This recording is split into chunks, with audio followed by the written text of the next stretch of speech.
श्री स्वस्थानी व्रतकथा अध्याय 4। यं ब्रह्मा वरुणेन्द्र रुद्रमरुतः स्तुन्वन्ति दिव्यैस्तवैर्वेदैः साङ्गपदक्रमोपनिषदैर् गायन्त्यं सामगाः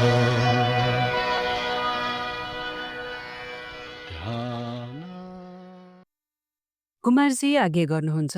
हे अगस्त्य मुनि, त्यसपछि कन्यादान लिने दिन आयो र महादेव आउनुहोला भन्ने विचार गर्दै विष्णु दक्षको घर पुग्नुभयो।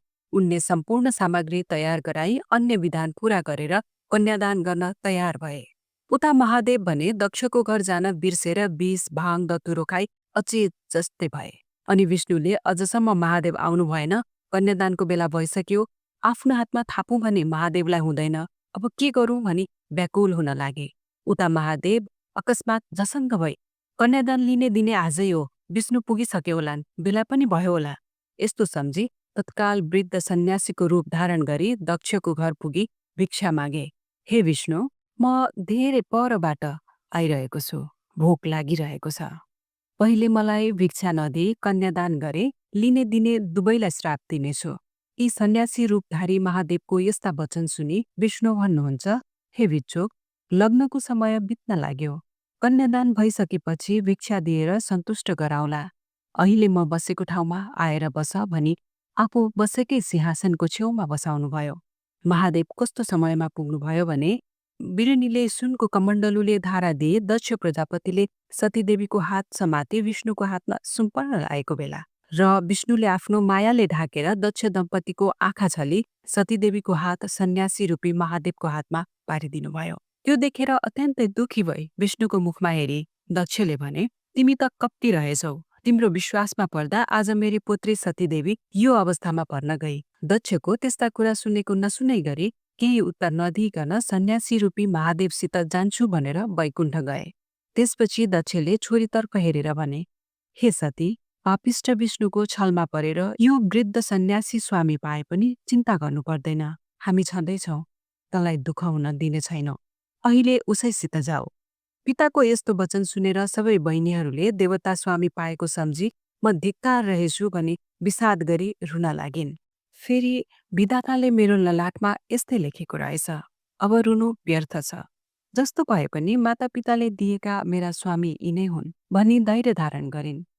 त्यसपछि सन्यासी रूपी महादेवले सतीदेवीतर्फ हेरेर भने, हे स्त्री, अब यहाँ बसेर के गर्ने?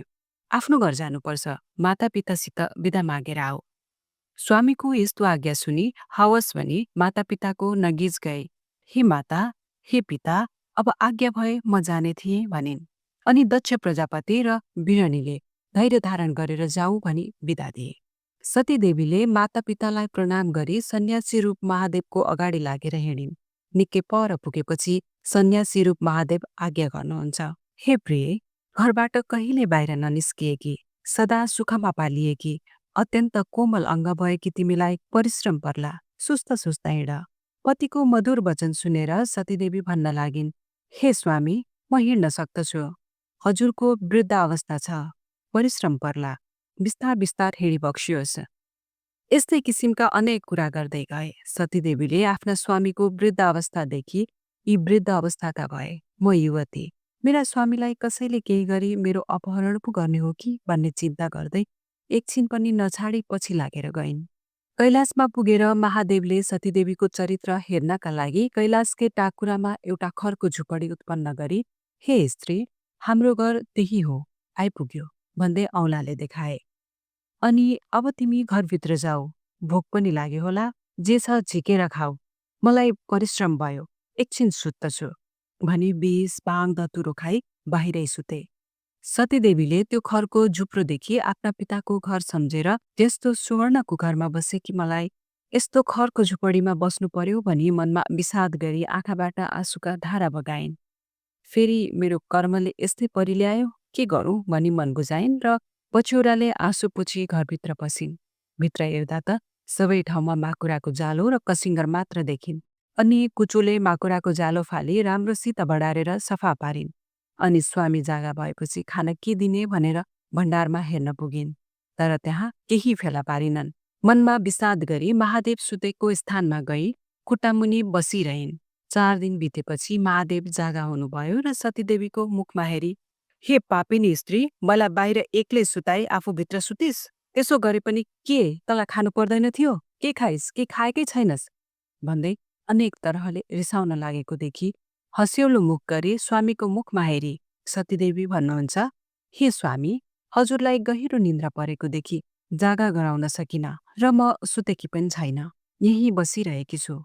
मैले त भण्डारमा जे भएको खाइसकेँ। अब हजुर के खानुहुन्छ?" सतीदेवी गस्ती भने सधैँ श्रृङ्गार गरी रिसमा पनि रसमा पनि उज्यालो मुख पारी स्वामीकै भक्तिमा चित्त लगाइरहन्थिन्। सतीदेवीले त्यति भनेपछि त्यहाँ के थियो र खायो होली भनी करुणामूर्ति शिवलाई अत्यन्त करुणा भयो र "हे प्रिय, हाम्रो घर यो होइन, त्यो खरको भित्ता च्यातेर हेर त" भन्नुभयो। र सतीदेवी भन्दछिन्, "हे स्वामी, भएको घर नासी नभएको घर कहाँ हेर्न जाउँ? फेरि बनाउनु परेमा हजुर वृद्ध, म नारी जाति, कसले बनाइदेला?" सतीदेवीको यस्तो वचन सुनि महादेव जुरुक्क उठेर खरको भित्तामा लत्ताले हानी उज्जवल कैलाशको दर्शन गराइदिनुभयो। अनेक मणि माणिक्य जडेको सुनै सुनले बनेको त्यस्तो दिव्य महल देखेर सतीदेवी प्रसन्न भई मेरा पिता दक्ष प्रजापतिको घरभन्दा पनि अत्यन्तै राम्रो यो घर कसको होला भन्ने विचार गरिन्। अनि सन्यासी रूपी महादेवले आफ्नो दिव्य रूपको दर्शन दिन सतीदेवीलाई चोकमा डाकेर लगे। अनि, "हे स्त्री, यो चोकको माझमा गाईको गोबरले मण्डलाकार गरी लिपिदेऊ" भने। सतीदेवीले तत्काल आज्ञा पालन गरिन्। महादेवले त्यो लिपिको स्थानमा बसी निर्मल स्फटिक जस्तो विश्वम्भर मूर्तिको दर्शन दिनुभयो। अनि सतीदेवीले मनमा आनन्द मानी हर्षको आँसु बगाए। "म धन्य रहेछु, जगदीश्वर महादेव स्वामी पाएँ" भनी महादेवलाई फूलको माला पहिराई 3 पल्ट प्रदक्षिणा गरी साष्टाङ्ग दण्डवत गरिन्। त्यसपछि ती दुवै शिवशक्ति स्वरूपले रहँदा भए। ध्यानावस्थिततद्गतेन मनसा पश्यन्ति यं योगिनो। इति श्री स्कंद पुराणे केदारखण्डे माघ महात्म्ये कुमार अगस्त्य संवादे श्री स्वस्तानि परमेश्वराय व्रत कथाय सतीदेवी विवाह वर्णन नाम चतुर्थोऽध्याय। देवाय तस्मै नमः।